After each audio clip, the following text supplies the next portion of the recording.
Let me unmute you. So Oh, there you is go. this Okay. is this Yeah, you good? did it. You're all great. Good job. Thanks. Um, so I've never actually talked about this with so many people, so this is a little scary for me. But I'm going to do it anyway because I think it's helpful. I was sexually abused by a massage therapist whom I had really trusted. Um, and it was a person I thought of as a personal friend. And so I'm a dance teacher, so I was trading dance lessons for massage, and it was I just couldn't believe it was happening. It was so hard for me to register that this person I had trusted was capable of doing what he did. And when I confronted him about it, he tried to tell me that this was just a different massage technique that and made me really doubt myself. And I felt very trapped because I felt like maybe I'm wrong. Maybe I'm misinterpreting this, but at the same time, it was very clearly not. But I remember feeling so trapped because I had placed trust in this person. And it made me feel like I can't ever trust myself again to be in a situation where I'm vulnerable. And so that was really hard. It's still hard for me to have a massage just because of what happened then. So that, but I did confront him about it. I said, I realized that you don't feel that you were doing anything wrong, but it made me feel deeply uncomfortable and I can no longer have you in my life. So I did confront him, but I think I still carry it. It's very deep hurt because it was a friend, because it was someone I trusted, that it made it so much harder. So did I answer all the questions I'm supposed to be Yeah, answering? you did great. Thank you, Allison. Yeah. And because I was such a deep share, I'm going to actually invite maybe two of our more experienced people to give you some empathy. And for those of you that are new, again, remember that when we're giving empathy, we're not fixing it, we're just dropping into presence. One way to do it is particular words, feelings, and unmet needs that Allison shared. So I'll give the two that jumped out for me or that I remember most is she felt trapped. She felt trapped. It's a horrible feeling to feel trapped. And it broke her trust. And that Yeah. broken trust still impacts you today. So she really wanted to acknowledge the horror of being trapped or feeling trapped and the pain of wanting to trust and trust being broken. Who else would like to give Allison some empathy or some understanding? Anaprabha, thank you. I just want to go on gallery view so I can see. Hi, Allison. Oh, I can just imagine also how scary that must have been, and also shaming, right? And as a woman, this aspect of not being able to trust, as it comes up so often in our lives, and then not trust our choices, and Yeah. I just feel myself really have a lot of sadness as well coming up, like this is my friend. What a betrayal of a friendship. And, and the person that you're connecting with and talking to and probably sharing a lot of your story with, and your life with, and how long it takes to have a good friend like that. And then to have that betrayal and your vulnerability just taken advantage of, and I just really want to really honor you and your ability to share that with everybody, that you haven't been, your courage, your character strength of courage. And I'm so proud as a woman, as a sister, that you can share that with everyone, because you're not the only one, right? This happens so commonly to women. and to men too, but really to women. And so thank you so much for sharing, being vulnerable, and giving a voice to that, you know, and courage for all of us to share. So thank you. Thank you, Anaprabha. I'd love to hear from maybe, we'll go with Debbie, and then maybe one of the men, maybe either Adrian or Daniel, so that you get some empathy. So Debbie, and then Adrian or Daniel. You're up, Debbie. Okay, am I unmuted? Here we go. Yeah. Allison, my heart just breaks wide open with you. The word that I heard, the feeling that came forward was violated. And how raw it was for you to share that violation of not only your personal space, but your trust. And my heart is with you, and that in my own experiences from violation, I pull forward that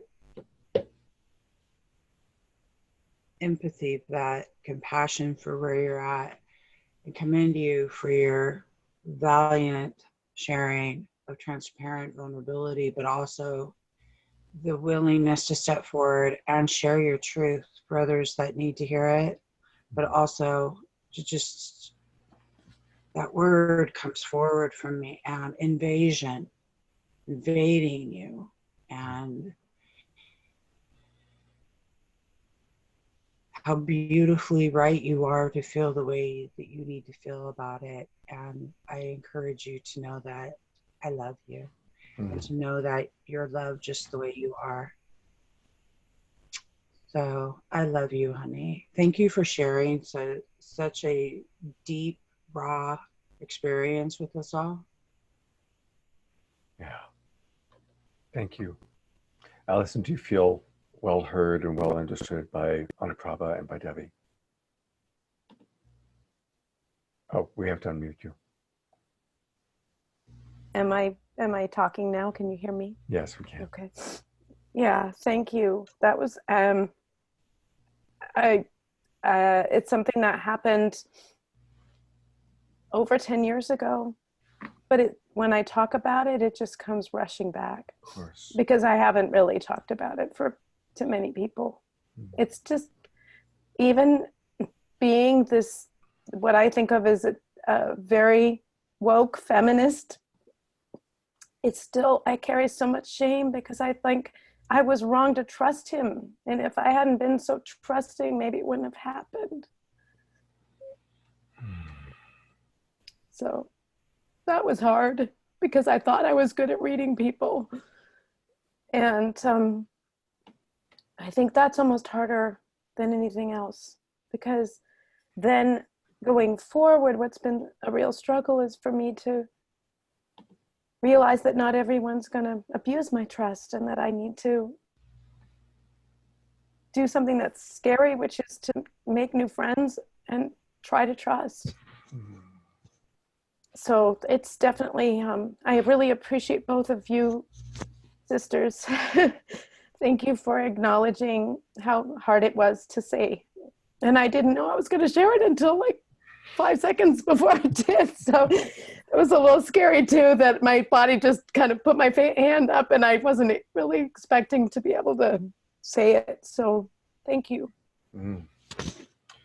Thank you. You know, that's one of the things I'm so appreciate is, even though we're all online, we're not in person, that we can have this level of intimacy, this level of safety, this level of trust. And that really speaks to each of you and the container that we've created. So thank you. I'd love to hear from one more person. Daniel, you willing? Okay. You know, for some reason, I'm having trouble unmuting people, so I'm going to need for you to unmute yourself. Thanks. Adrian, I saw you raise your hand. Would you? Oh.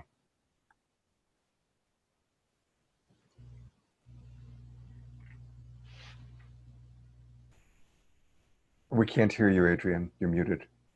We can't hear you. Hi, Allison, and hello, everybody. Wow. You just spoke to something that was really alive for me, and in your share. And thank you for sharing something so clearly and powerfully. Your ability to express what you expressed really touched me. The force and clarity that you spoke about, the vulnerability, the transparency was, yeah, very impressive. And yeah, thank you for that.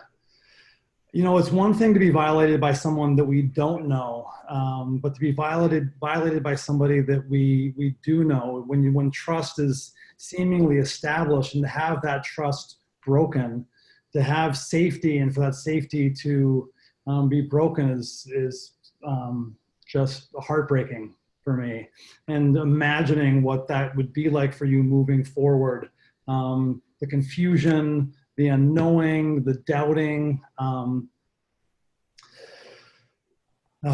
You know, one of the things that I've gained so much from doing this work with Scott, and the download that I've gotten from Marshall, is that, you know, we want to be safe and we want to be seen. And to be in a dynamic where you're moving forward into an intimate healing situation, where you're with somebody that you like and you trust, and to be violated, I'm just, oh, yeah, I'm so sorry. And yeah, I'd love to hear more about how your journey is moved, and what your relationship is with your relationships with trust, and what that's been like for you. Yeah.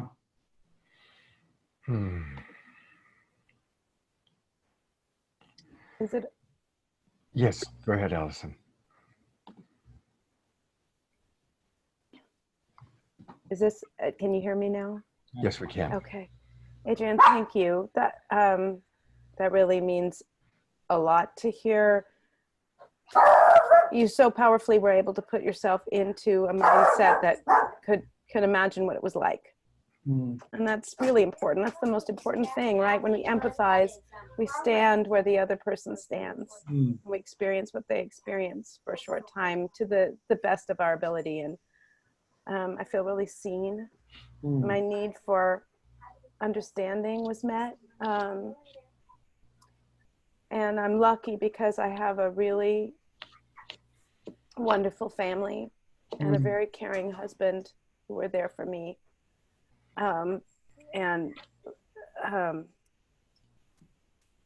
But those things never leave you, right? Scars can become beautiful, but they're always there. They don't ever go away. And I still struggle with it. Yeah. So I can't be in that particular situation. Hi, Jory. Sorry, that's my son. Yeah. I think maybe I better mute myself for a second. Yeah. So thank you, Allison. Thank you. Beautiful empathy from Adrian and Debbie and Anaprabha. So why did I start us off with this today? Now, here's what's going to happen. In a moment, probably in 2 minutes, we're going to go out into breakout rooms. And I'm putting 2 boxes into each breakout room. And you're going to actually give each other empathy. You're going to take turns sharing the story or the experience that came up for you where you felt victimized. And the other is going to just listen and give empathy, very similar to how you watched it. And remember, we don't need to go too far into the story. What we're really focusing on is feelings and needs. Now, why am I starting off with this today, our first practice group? Well, there's an interesting paradox, which is that in compassionate communication, we recognize that we are actually 100% responsible for our thoughts, our feelings, our needs. And we are moving away from the perception of being victim. And as we progress up the ladder of consciousness, we play victim less and less. But one of the things that I've noticed is that people who don't play victim often, or don't experience victim very often, can lack empathy for people that genuinely have had a perception and experience of being victimized. So although today we're going to actually be working on how to move away from victim thinking and how to do that, I wanted us to start off by recognizing that all of us have experienced the perception of being victimized, and that we always want to lead with empathy. Empathy first, not fixing it, not trying to get the person out of victim consciousness, but to actually acknowledge the real pain that that person's gone through. Does it make sense to everybody? Yeah. Because we can sometimes get spiritually arrogant, especially if we don't run victim too much and go, oh boy, she's just running victim. Oh my God, he's always in victim. And there are people that are like that, and there are people that run victim story. And as coaches and as friends, we all know people like that. But we always want to lead with empathy. Okay. So, Mandy. So what do you do if you're engaged in a heated argument with someone who feels like they had been victimized, but all you're trying to do is explain or defend, and then, do you know what I'm saying? Like, how, Right. I know you're supposed to lead from empathy, but when you're put in a situation like, boom, on point, and you're like in an argument, how do you proceed? Right. Well, first off, if you're in an argument and it's gotten heated, we need to slow down. We need to put water on the fire. Now, either both people are willing to slow down and connect, or if one or both people are just incapable of really connecting, really caring about the other, then it's red light. We need to take space from each other. And that's the timeout practice, right? Which again, I encourage all of you to review the video I did recently on connected timeouts. I'll put it in the, I'll put it in our Facebook thread. But ideally, as compassionate communicators, we never get to the point where we're in a heated argument. When we notice that it's going in that direction, we start slowing it down. Hey, let's not talk about this for a minute. Let's connect. Let's look into each other's eyes. Let's take hands. Let's slow down. But once it's got it to a heated argument point, usually neither person's listening. Both people are so wanting to be heard that nobody's listening, right? And so that's where we have to go into the practice of slowing down and connecting. And if we can't connect, they're not going to hear us, and we're not going to hear them, right? So that's, there's a deeper, longer answer I could go into, but that's really kind of like the bottom line of it, Mandy. And I love your question. And actually, I want to come back to the question you asked me earlier today, a little bit later in the group. Yeah. So, congratulations, you're about to go into breakout groups for the first time. Here's what's going to happen. I have the control. I'm going to press a little button, and you're going to all go into breakout groups. However, you have to click the link. You're going to notice a little sign's going to come up on your screen. Do you want to enter this room? And yes, click yes or click it. Okay, so you all have to agree to go into your breakout room. You're all going to be in a room with one other box. I say one other box because obviously, for example, I'm actually going to, because we've got an odd number of boxes, so I'm going to come in and work with Hannah and her boyfriend. But the rest of you are all going to be in together. So here's the timing. It's figured it'll start at 6:30 by the time we're in the rooms. You're going to have 10 minutes. So 5 minutes, figure out who's going to be person A. Person A, take a minute, 90 seconds to share your story, no longer than that. Then person B, give empathy and understanding. Person A, thank them, and then switch roles. And really try and keep it, because after 10 minutes, I'm going to click another button and you're all going to come back to the group. Okay? I'm going to go in and work, as I said, with Hannah and her boyfriend. I'm so sorry, I'm blanking on your name. So I know you're a human being and not just Hannah's boyfriend. Hey, Scott, can you clarify real quickly? So, Yeah. minute 90 seconds share, and then so there's 3 people per breakout group. Yeah. Is that Actually, no. It'll usually be 2 people per Okay. breakout group. It'll usually be 2. Yeah, Okay. except for in the cases where there's a couple. Okay. So just manage your time as best as you can. 5 and 5. Okay. If any of you get really, really stuck, you can ask for help and I get a notification of that. Okay. So congratulations. I am opening the breakout groups. And so click join. You all should see a little thing coming up that says join. Hannah, I'm going to just stay in the main room long enough to make sure that everybody's gotten into. In fact, actually, why don't you guys don't click join. Stay in the main group with me, the main room with me. And that way, Debbie, you still need to click join. Okay. Shit. Debbie, you got to, if you can hear me, it looks like you're frozen, but I had you going into a room with somebody. Uh-oh. There we go.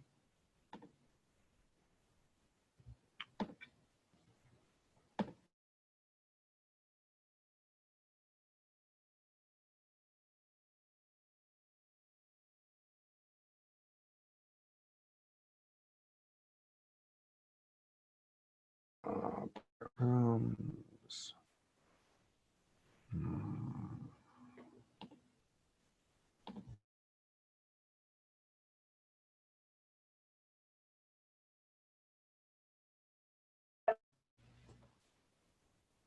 Or what it was like giving empathy, either a challenge that you had or something that felt good. So just a chance to kind of hear from people. So by raise of hands, who would like to do a 60-second or less share about your experience just now? Who'd be willing to share? Mandy. Okay, so Mandy and then Laura. I want to thank Debbie for sharing her empathy. I really felt like she understood how I was feeling, what I went through. And I enjoyed her feedback, even though we got kind of cut short. I'm grateful that, she understood what I was coming from, and I felt heard. Beautiful. Good job, Debbie. Good job, Debbie. Yep, we twinkle here.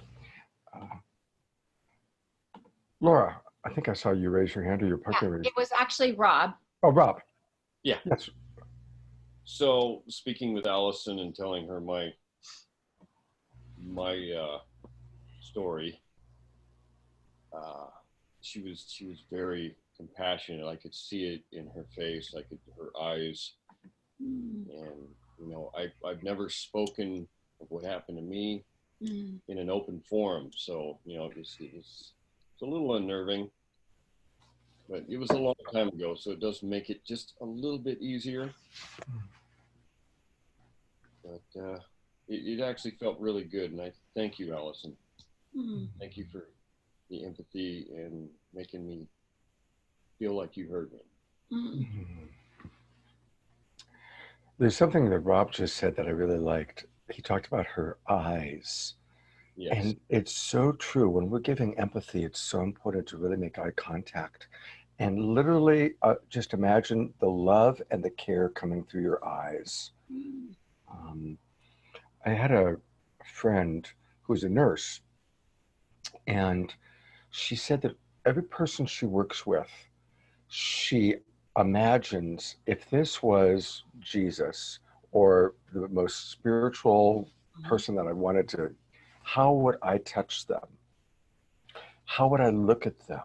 How would I look at an incredible spiritual teacher? And that's how she looks at her patients. So she's not looking at them from pity, but looking at them with absolute massive compassion and awe of the beauty of the being. And that's what we want to do. We want to see the beauty of the being, especially when they're vulnerably sharing their pain, especially when they're sharing how hurt they were, how scared they were. We don't want to have pity, which is sympathy. We want to have empathy, which is compassionate presence, loving, compassionate presence. Yes, Laura. I just want to make one comment. So I didn't really share in the Rob and Allison were doing it, but one of the things that I've always done with the empathy is I just imagine that whoever is sharing their pain or their experience, that there's a ladder that goes down into this tunnel. And I just imagine that I just go down the ladder and I just sit in the dark tunnel with them. I don't have to do much. I just have to be in the tunnel with them. And they can usually feel that, you know? So it's like, I kind of notice like how far down have I really gone? Am I really in the tunnel? Am I really, you know? So that's just my experience. Thank you. That's a good one. And Laura, I'm hearing that you didn't get a chance to share. Do you have an experience you'd like to share with the group? And yeah, I have a, it's a quick one, but, it feels a little bit, but it's just stuck with me since I was just so little. My mom was a Playboy bunny. And so and she had 4 kids and she was gone a lot at night. And I just always felt so powerless because she would leave and I didn't know why. I was just an infant. I would be left in these dark rooms with these strangers, and it was a lot at night. And I just felt so powerless that I would always just want to go to sleep and wake up because then I knew my mom would be there. But it was just like this powerless pre-verbal feeling that happened a lot when I was very, very little. And it's just, I can just feel it's primally still with me. Well, thank you. So I'd like to open it up to maybe a couple people we haven't heard from yet, giving empathy. Who would like to offer a little bit? Okay, Carrie. Sorry, I don't remember Laura. the person. Okay, thank you. So I shared something with Laura and I felt really like a connection with her, like she understood me and she used the word that I most related to was being vulnerable or feeling vulnerable. And it seems like she's in a kind of similar place. And I felt like I just wanted to give her a hug. And I was just grateful for the connection with her. I felt like, you know, like she was really understanding me and was very sweet and kind. And I felt like I understood her as well. Okay, thank you, Carrie. Yeah, so I'm hearing that both of you really have an experience of just tonight of sharing vulnerability, and so there's that mutual understanding. Daniel, I saw you raise your hand. You can hear me? Yes. Laura, thank you so much for sharing that experience from when you were so young. I can imagine, even at that young age, how confused you must have been. Because especially at night when you like really needed to be with your mom and she wasn't there and you didn't understand. And you knew that if you went to sleep that she would be there in the morning, but she wasn't there in the nighttime. That must have been maybe even scary. And I bet you felt sad a lot. And you said you were with these strange people? Wow. So, that must have, to be with strange people at night when you wish you were with your mom. Wow. You must have felt like you needed to protect yourself. Yeah. Thank you. Yeah. That was beautiful. Yeah, I just want to acknowledge a couple of things that Daniel did that was really wonderful. He really slowed down, and I could at least feel him imagining her, right? How many of you noticed that? Like, we could feel him imagining her experience.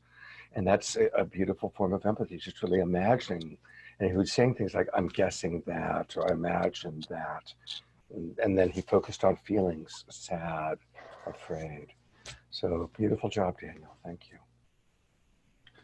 And you know, we're always going to probably have some empathy practice every Wednesday night because everything keeps coming back to that. It keeps coming back to giving each other empathy and compassion.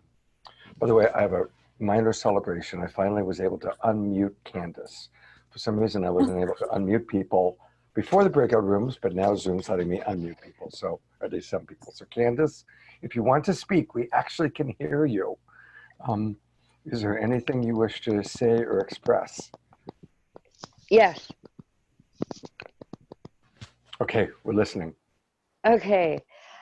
Well, until you told me I was unmuted, my victim and powerlessness was just building.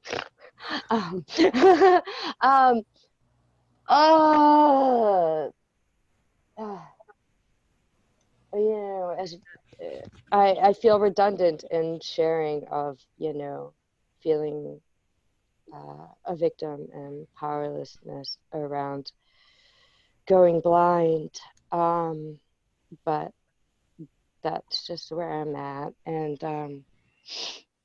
the other side of it is it's like there's a powerlessness around the fact that I can't control going blind and the experiences that have happened within that. But I also feel a powerlessness around being able to get myself out of this victim mentality. And I don't want to feel this way. But actually, after listening, you know, to others, I'm starting to see some linkages between other parts of my life where this victim mentality was there, and I didn't stand up for myself in that.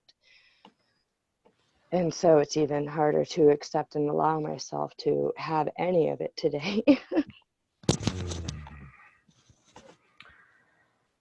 So, it is kind of ironic that we had trouble getting you unmuted. Yeah. And I can totally understand how that like adds to the like, oh my God, right? Yeah. So, and oh my gosh, you know what you're bringing. First off, I have the blessing of knowing Candace, and she's got one of the biggest hearts of anybody I know. And she's going through something so incredibly almost unimaginable, losing her eyesight. And she's only in her mid-30s. So, you know, again, finding, and as I'm working with her as a coach, you know, finding that balance of empathizing with this incredible experience that she's having, while also, and I appreciate how Candace is looking to survive, to get through it, to still function in the world. And it's like this balance that we go back and forth with together of giving her empathy and moments where she feels, you know, understandably really uncomfortable. And then other moments where she feels inspired, you know, and you're teaching me, Candace. I'm in working with you, I'm learning. So I just want to thank you for that. And maybe open it up to like, if there's one or two people who would like to give Candace a little bit of empathy, understanding, as you just kind of drop into her world, her reality of what it's like losing eyesight. So I see Allison raising her hand, and maybe one other person after Allison, but Allison, go ahead. Allison and then Adrian. Hi, Candace. I'm so happy that you're unmuted now. And when I was hearing you, I heard the pain in your voice. And I imagine that it must be very, very scary to feel like things are happening that are changing the way that you function in the world that are out of your control. I imagine that must be really frightening. And also, I think I can imagine that there might be some feelings of being angry at feeling so powerless and wanting to work through that anger and find some deep healing. But I imagine that that must be really hard, because I can imagine that you had expected a very different reality to be inhabiting at this point in your life. And to have to let go of who you thought you were going to be and become another version of who you are, which could be just as beautiful. But I can imagine that's really hard. And I want you to know that if you're going into the darkness in your spirit, and literally at the moment feeling like you're going into the darkness, that there are, I would like you to know that I am happy to go and sit there with you, just as Laura said. And I will be happy to just let you feel whatever you're feeling, because whatever you're feeling is totally valid. Nobody can navigate an experience for anyone else. Everybody goes into the dark in their own way. And I want you to know I see you.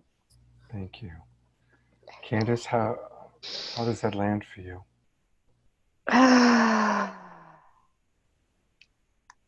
I definitely feel really seen, heard, and understood. And, even just, but my initial response was like, I don't want to feel bad for me. Don't feel bad for me. No empathy. No, no, no, no, no. But then, allow, receive. Yeah, I'm not giving myself a lot of empathy in my experience right now. So my receptivity to empathy is definitely challenged. So this is practice for me, receiving empathy in a big way. Oh, thank you. Sip it in. When we have trouble receiving love, empathy, understanding, focus on the breath. The monkey mind will block it. Oh, no, it's okay. I'll be fine. No, the monkey mind has all these worries. Well, what about you, But if we can just concentrate on the breath and concentrate on your inhale, breathe in what Allison has to say. So you're going to get another chance to practice right now, because Adrian's going to give you some empathy. So as he does, I want to invite you, Candace, literally concentrate on, as you listen to his words, breathe it into your body, breathe it into your system. Okay? Give it a try as a practice. Adrian. It's interesting for me because, as Candace, you described like the challenge of you receiving empathy. I'm noticing the challenge that I'm having in giving you empathy, because I almost feel unworthy to give you empathy in considering just what you are going through. Like, how can I give you empathy? Like, I feel like looking at you, I see you as a superhero. To be going through what you're going through, and to be here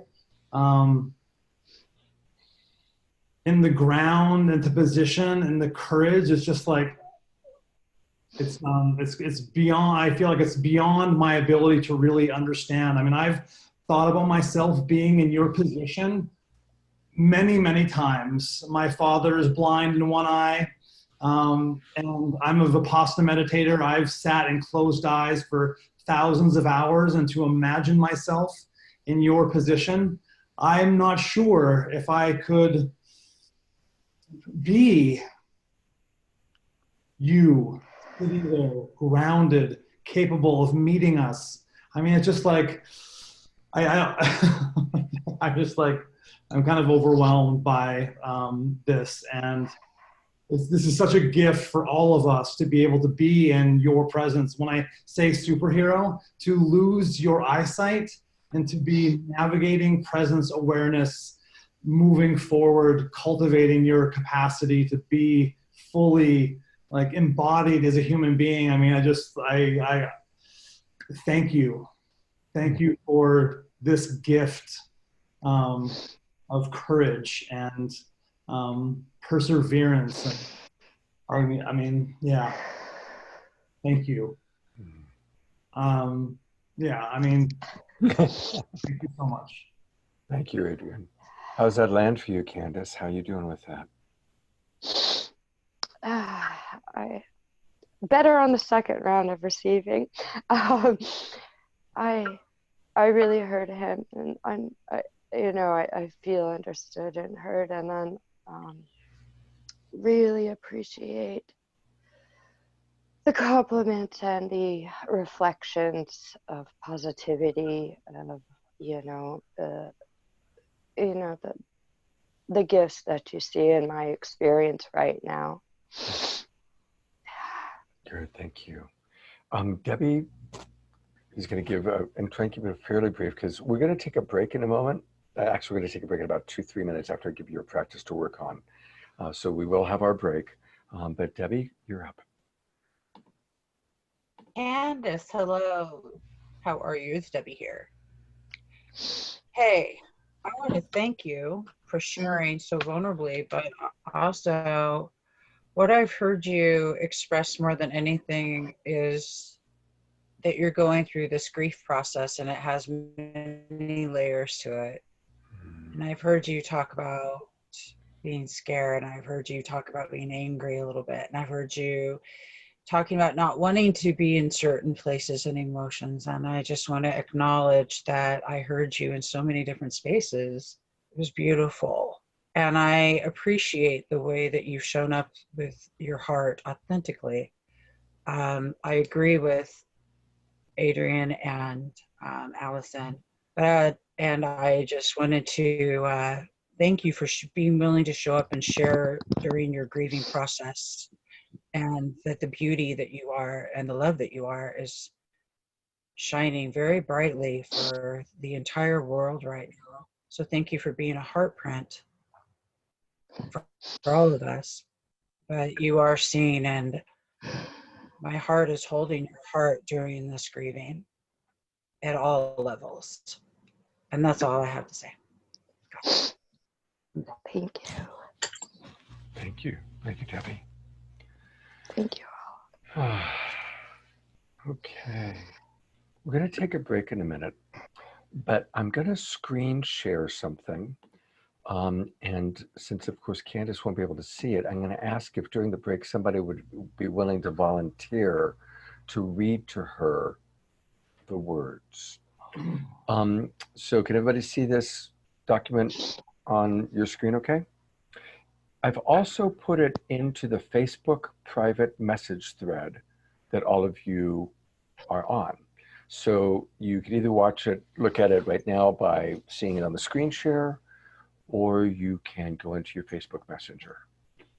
We're going to take a 7-minute break, but during the 7 minutes, I want you to look at this document and write down 3 to 5 of the words on the left-hand column. Just look at the words on the left-hand column, and whoever's going to work with Candace, just read her the words on the left-hand column and pick 3 to 5 of those words that you still use, either in your communication or in your thinking.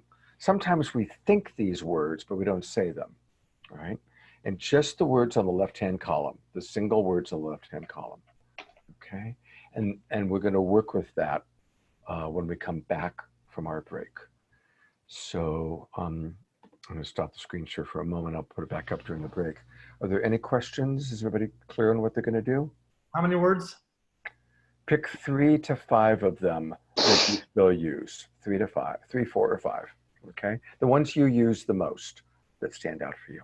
Okay, and if you don't use any of these words, you'll be teaching the class next week. Okay. Who would like to volunteer to, during the break, read the words to Candace? Is that you, Carrie? Am I seeing you volunteering to do that? Okay. Yeah. Okay, great. So Carrie's going to read the words. It's 7:05, so let's all be back at 7:12. That's in 7 minutes. And we'll see you in 7 minutes. And Candace, I'm going to put the words back up on the screen for you to read to her. And thank you for offering to do that. Yeah, of Thank course. you. Okay, so wait, so Candace, you can hear me, right? Yes. Okay, so the words are abandoned, abused, attacked. If I'm going too fast, just tell me. No, you're good.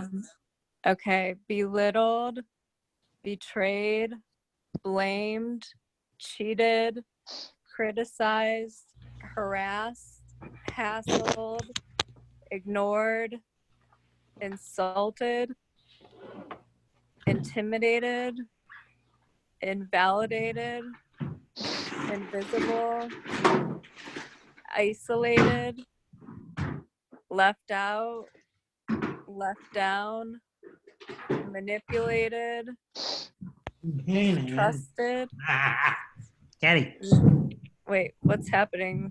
There's a No guy idea. here now. Such a good little kitty, aren't you? Wait, are you still with me? I'm here. Oh, okay, because there's I like in the bottom of my screen, there's a guy. I don't know. Whatever. no Okay. idea. Yeah, me either.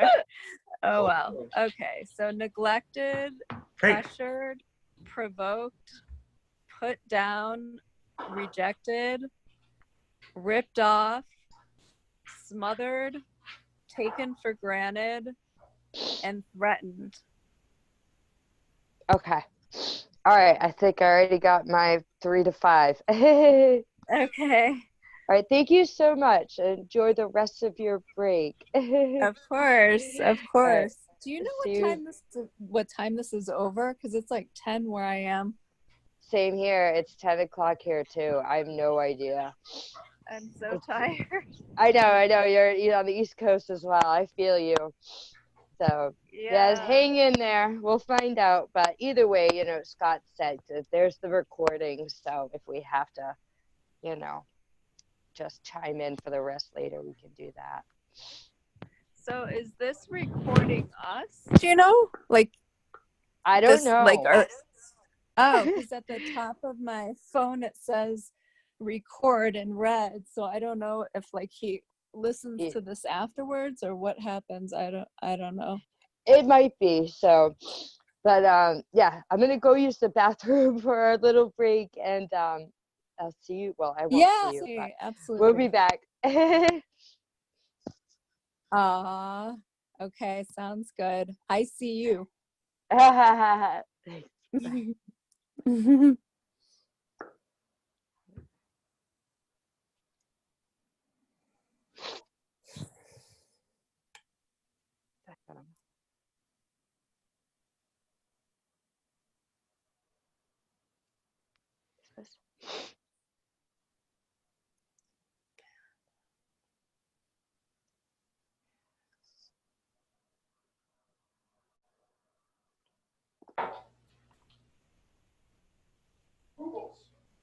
didn't know you were still in here.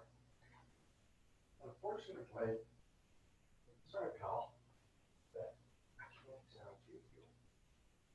Have your own food trip going on.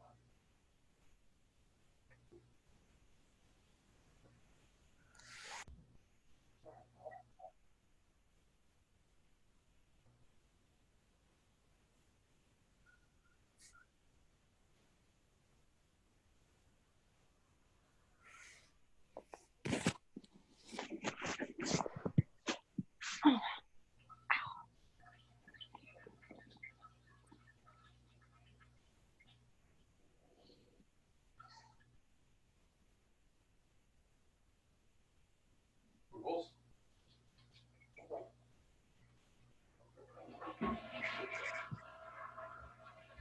Hang on 1 second. Hang on.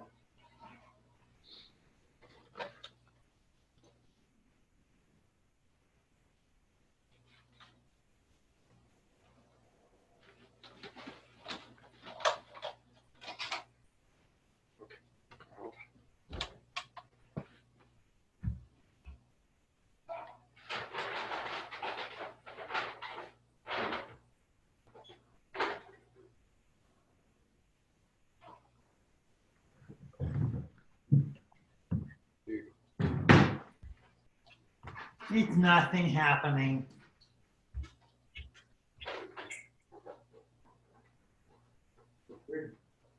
many, many minutes away.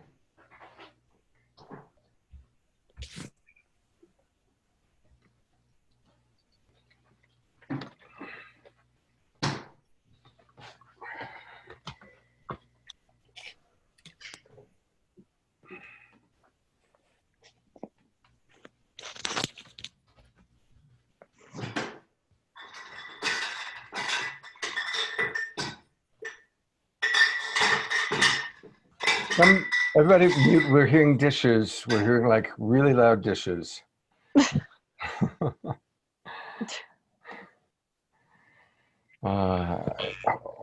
People should be coming back.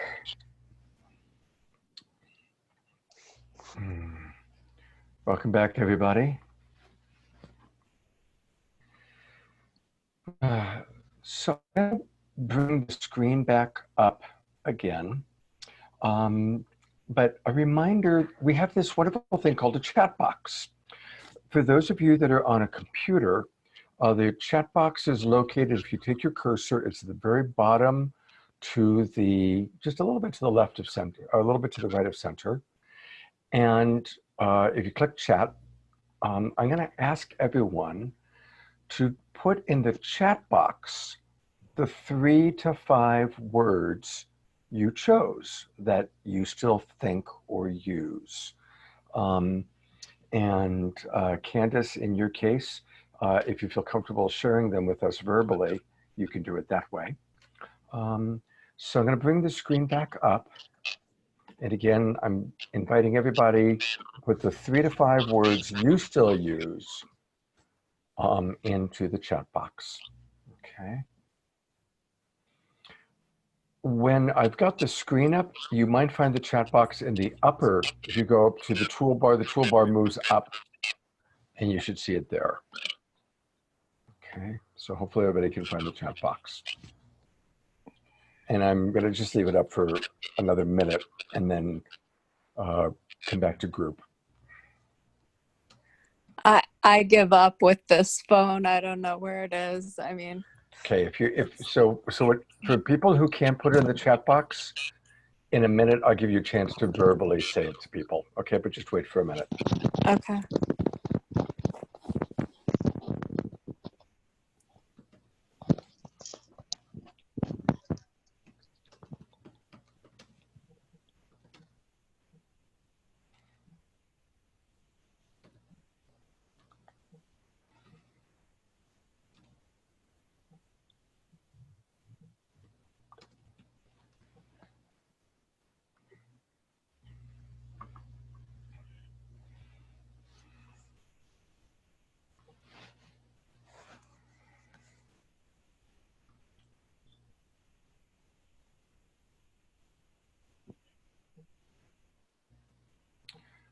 So I'm noticing a lot of people, some of the common words: misunderstood, blamed, criticized, unappreciated. These seem to be ones I'm noticing on more than one person. So they're common, or more common for us.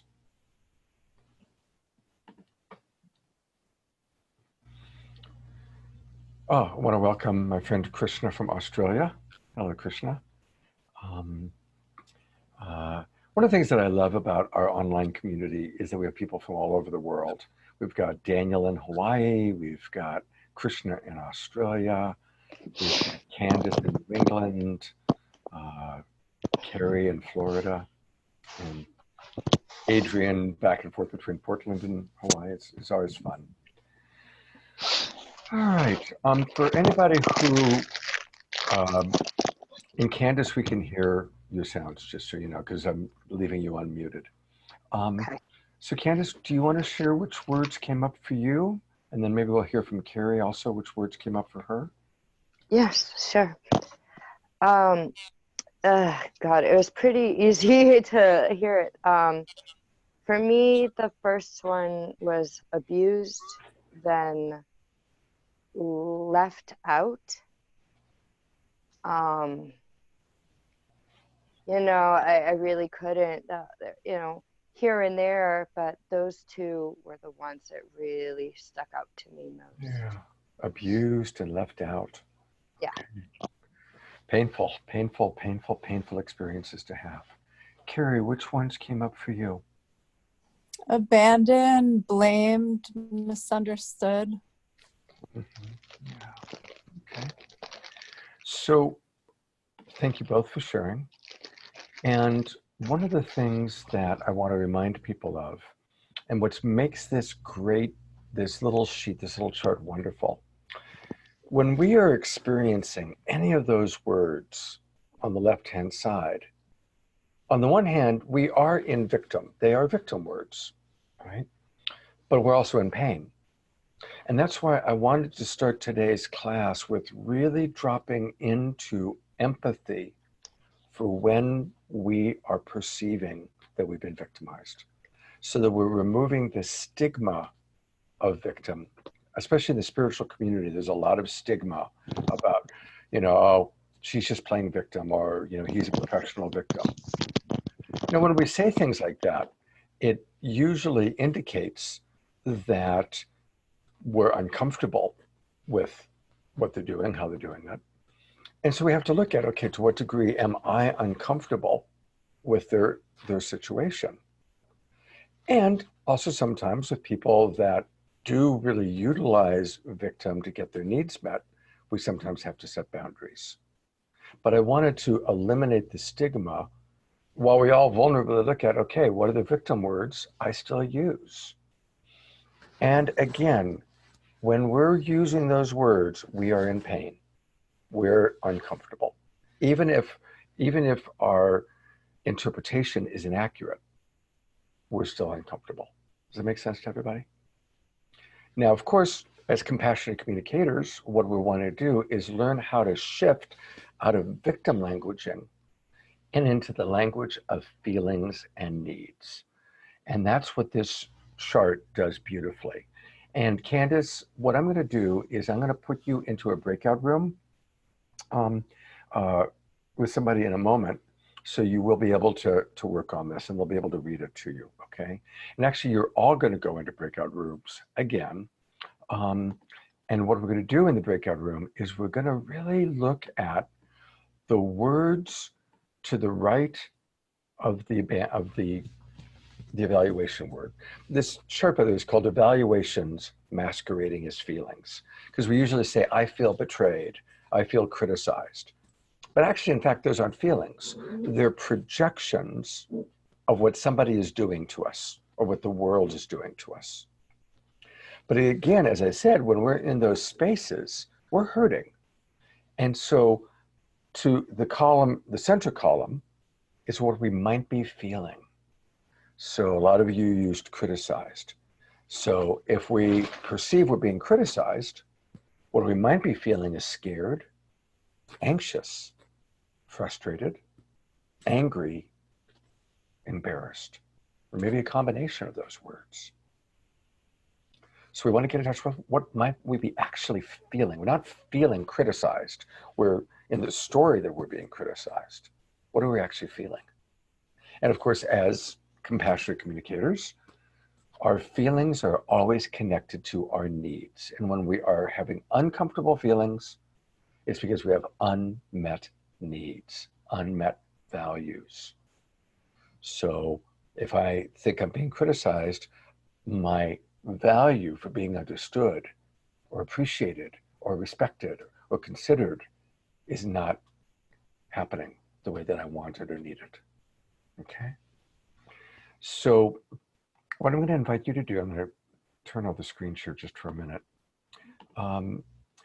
is I'm going to put you back into breakout rooms, and again, we're going to do it for, let's say 10 minutes.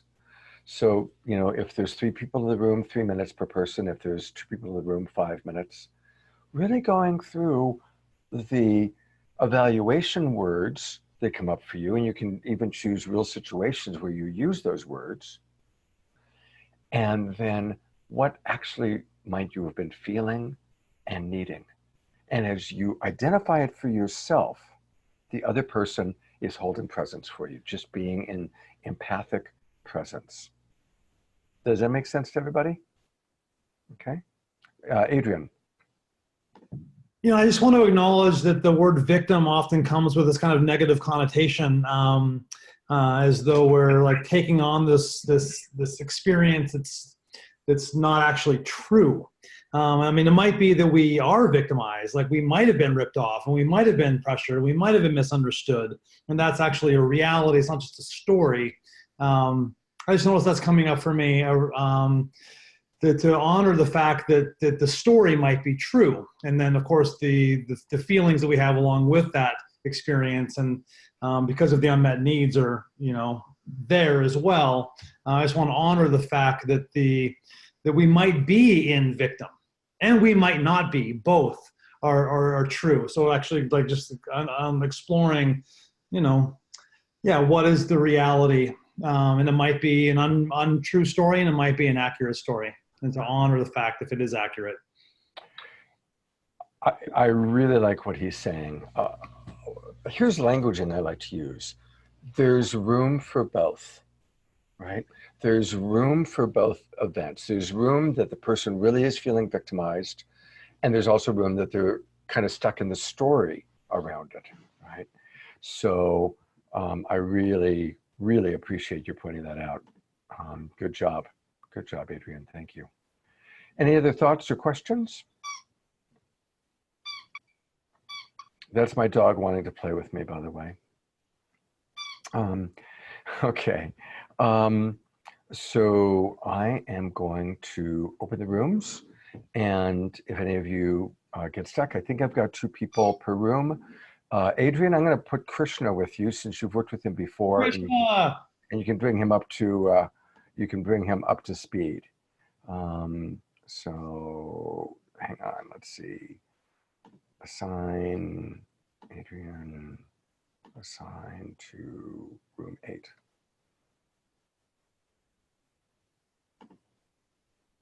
Okay.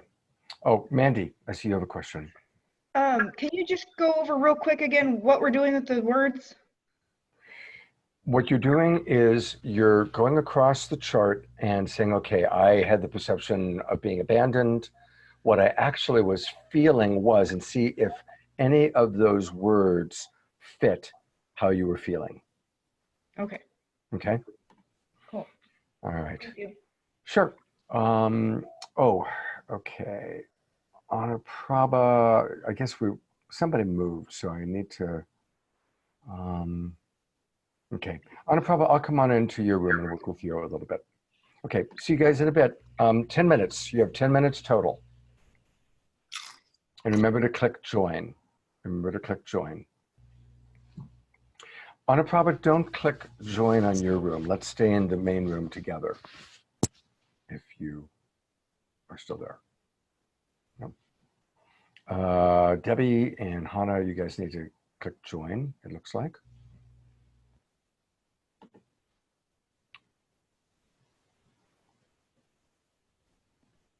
As hard as the situation was over the weekend, I strangely felt empowered by standing my ground. And that's why the argument seemed like it was going in circles and around and around and around, because I wasn't budging. Because I knew within me my own truth, and I was sticking to it. It almost felt like I was in a courtroom being accused of something I didn't do, and there was no way in hell I was gonna bend on it. And for me, that was the only silver lining, was I stood my ground and I held it, even though I got to a point of exhaustion, but I held my ground. So I'm not going to go into the specifics of it, but Mandy had a situation that we all encounter. What happens when somebody projects onto us that we're doing something that we didn't actually do, or that we weren't really even thinking, but they're convinced that we were eyeing another person, or that we were engaged in some sort of a behavior that really truly wasn't our truth? That's so hard. Who can relate? We've all been in that situation, right? Yes. So our need to be understood and seen clearly isn't being met. Here's the ninja move. We can still acknowledge the other person's discomfort with whatever they were hallucinating. right? Even if it was a complete hallucination, right? We can still acknowledge, oh, wow. So because you thought I was flirting with somebody, or you thought that I was ignoring you, or you experienced me not giving you attention the way that you wanted, I can really imagine, since that's how you were experiencing it, how uncomfortable that is. Now, here is the critical thing. To give empathy or understanding, we don't have to agree. We don't have to agree that, yes, that's what was happening, but we acknowledge how the other person experienced it, right? We acknowledge, oh, wow. And again, this is like ninja empathy, because of course we so want to defend ourselves. We so want to be seen clearly. So I know some of you smiled when I used the word hallucinate. And that's a really valuable thing to remember, because people tend to hallucinate, especially in our deepest relationships, our most intimate relationships, and not just romantically intimate. It can be your mother or your son or your best friend. But often, the closer we are to somebody, the more likely they are to project onto us things that aren't accurate, things that aren't true. There's also something called an intimacy threshold. All of us have an intimacy threshold. We hit that place where, whoa, this is more emotionally intimate than I've been, or this is more sexually intimate than we've been before. And in the moment it feels good, but then maybe we get scared and our ego comes to the rescue, or our inner protector comes to the rescue. And often when that happens, we will then create a fight, or we will project onto the other person our pain from the past. A person who was abandoned as a child will project abandonment. A person who perceived that they were rejected by their mother will perceive rejection. When we hit a new level of intimacy, it almost always is followed by the fear that our greatest pain is about to be reenacted. Because most of our greatest pain is somebody we trusted in intimacy who made a choice that hurt us, right? Almost always our greatest pain is someone we trusted or wanted to trust made a choice that was hurtful. Mom, Laura's mom going off. Now, we're not blaming Laura's mom, but for little pre-verbal Laura, she's feeling abandoned consistently. So I'm guessing that throughout Laura's adult life, abandonment comes up when she reaches a new level of intimacy with somebody. It doesn't have to be a romantic partner, it could be with a friend. Is that accurate, Laura? Yeah.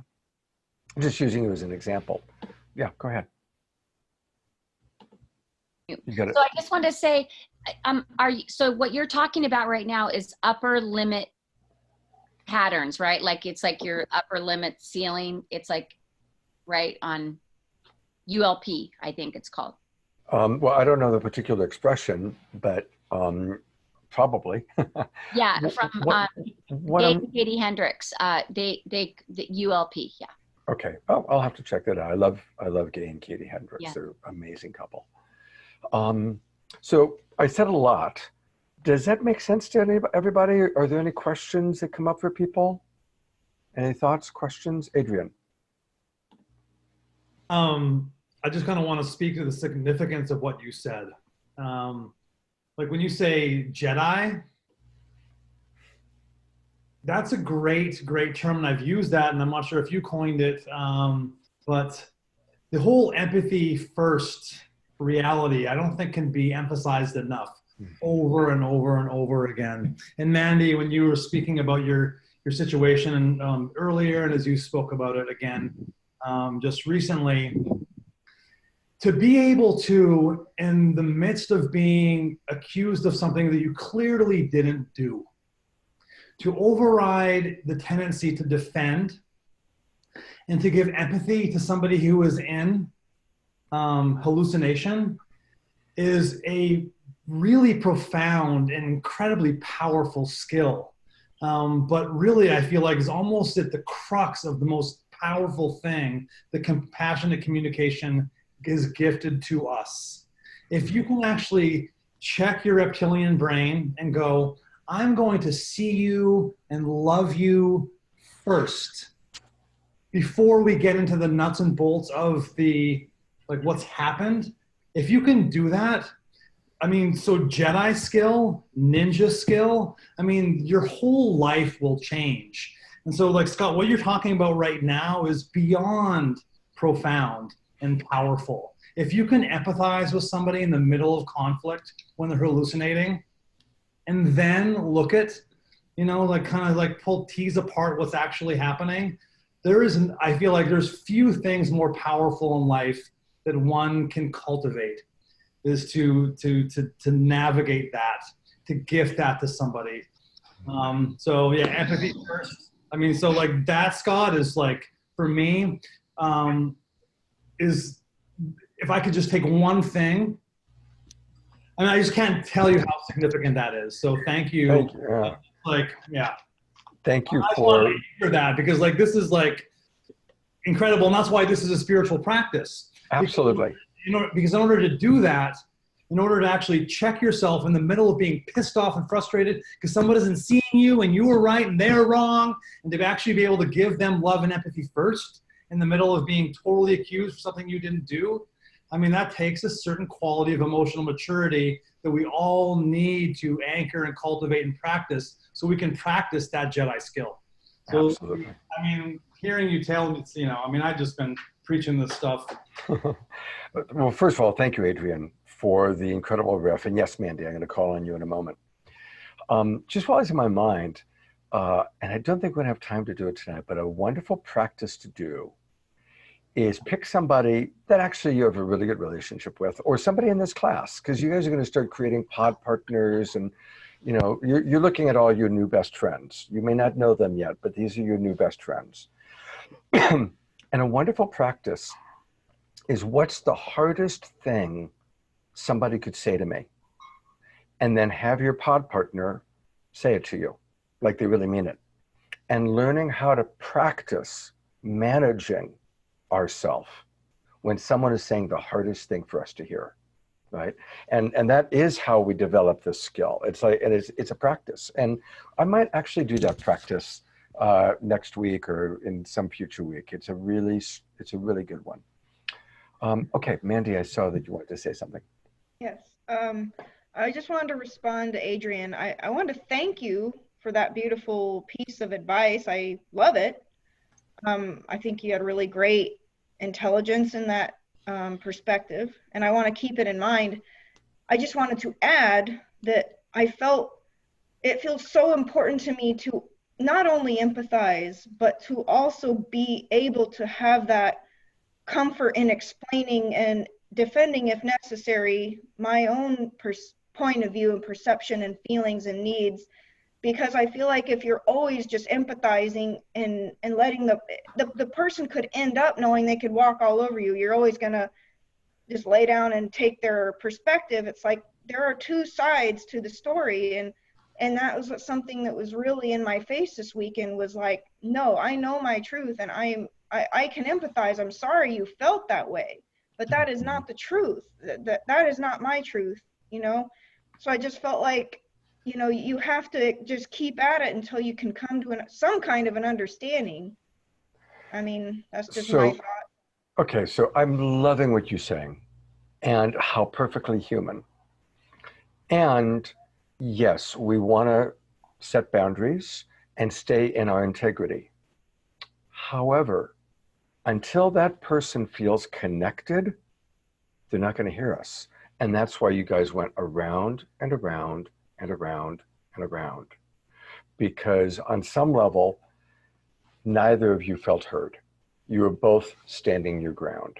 And it became probably, I mean, I wasn't there, but based on how I'm hearing it, and I've been there, I've had the experience, of course.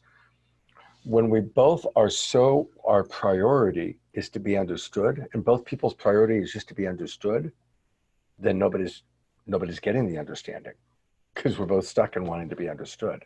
It's like a Mexican standoff. Now, here's how you work it. I learned this from Marshall Rosenberg. I'm going to put the spotlight on myself because this is a really cool little teaching. In that situation, you have to give yourself an emergency dose of self-empathy. An emergency dose of self-empathy. What does that look like? Everything I describe goes on inside your brain, okay? Oh my God, I cannot believe this person, blah, blah, blah, whatever it is, that they are so stuck in their projection, they're so stuck in their, you acknowledge your painful thought. You acknowledge how uncomfortable this situation is. Don't stay stuck. Don't stay too long in the judgment of that person, but acknowledge it. Acknowledge your judgment. Acknowledge and then drop into feeling. How am I feeling? This is so frustrating. This is so frustrating. My need to be seen clearly is just not being met. This is all going on inside your brain. You're giving yourself empathy. Your thoughts, he's crazy. Your feelings, I'm frustrated. Your unmet need to be seen clearly, to be understood. And notice as we go each down, we actually get more into our heart. When we're in the brain, he's such a jerk. That's not very compassionate. But once we get into, oh my God, I'm so frustrated. I'm so disappointed. I'm so shocked. I'm so needing to be understood. I'm so needing to be clear. We're giving ourselves empathy and we actually are calming down our nervous system. And after you've calmed down your nervous system enough, here's the question you ask yourself. Can my love or my care for this other person supersede my discomfort? Memorize that question. Can my love or my care for this person supersede my discomfort? A lot of the times the answer is yes. And that's how you can give them the empathy first. Sometimes it can't. You're already off the rails. You're already too triggered. You're already too in your own reptile brain, right? My little favorite toy, you're too in this guy, right? And so if you're too in reptile brain to really give them the care that they're looking for, either they need to give you the care first. So if it's anybody in this room, they probably can shift and hopefully give you the care because you need your well to be filled first. And if they can't, if you both can't, then you need to take space. You need to take a break. Otherwise, you just keep going around and around and around and becoming more and more emphatic. So does everybody understand that about how important it is to give yourself an emergency dose of self-empathy and what the steps of that are? Is that clear to everybody? Any thoughts or questions come up? Can you see the value of that? Yeah.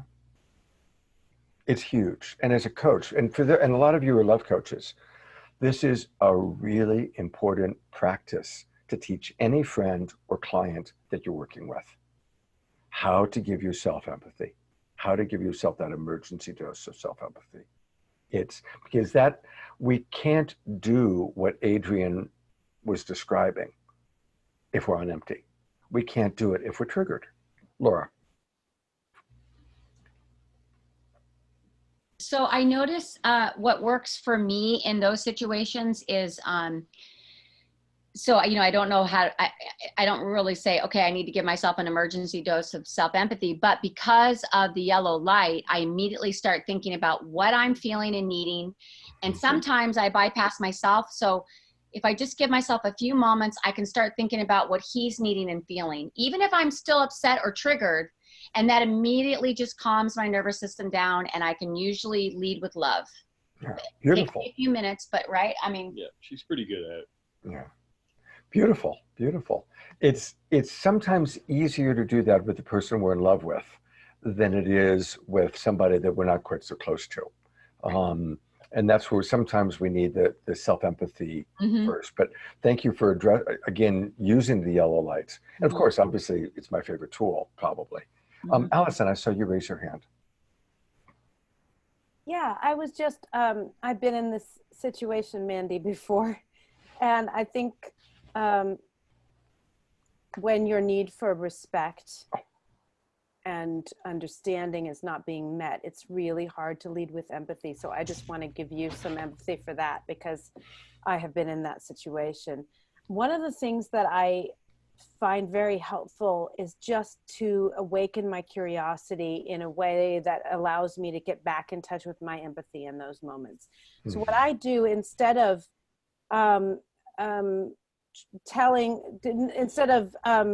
assuming that I know what the other person is feeling, I try to ask questions. Are you feeling betrayed?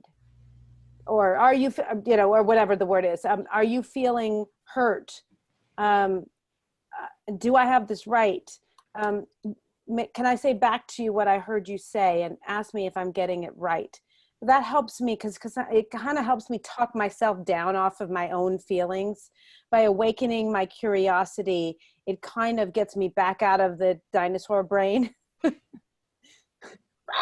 and back into a more open-hearted listening. So I don't know if that's helpful to you, but I want to offer that to you because I've been in that situation, in very similar situations before, and that has helped me. Thank you, Allison. Let's all twinkle Allison and also Laura, thanking them for their wisdom. And you're all wise, and all of you are going to get a chance to do some teaching and sharing, and I appreciate that. There's one other thing that Mandy brought up that I've kind of briefly mentioned the words, but let's kind of close on that piece, and that is setting boundaries. Absolutely lead with empathy if at all possible.